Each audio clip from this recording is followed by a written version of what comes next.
I have been discussing with Executive Director of Sports Authority of Goa and also with Dr. Kaitan Fernandez. They have deliberated on various topics.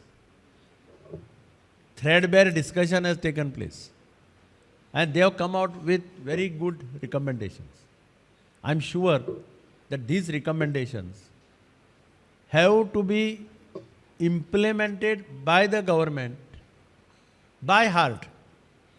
There is nothing artificial. If we are really lovers of football, if you want to do something good for the football, then it depends how we start implementing these recommendations. Now here, three people have to play a major role. One is Goa Football Association, one is Goa Football Development Council, and third is Government of Goa, of which Director of Sports, Executive Director of Sports Authority, they are all part of the Government of Goa. See, all three hands come together, then nobody can stop the development of football. This is my sincere opinion. There are some other issues which I heard while giving presentations. I think all the issues there is a solution for each and every issue. I'm very positive. There is a very,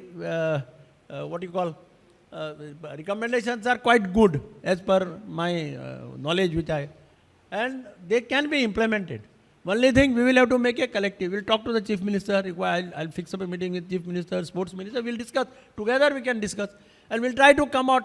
If we are not able to implement all the suggestions at a time, let us divide it into phases. So in the first phase, priority. These are the implementation. These are the things which have to be implemented within 6 months. Something like that. But that result has to come. Otherwise, holding the summit will have no meaning.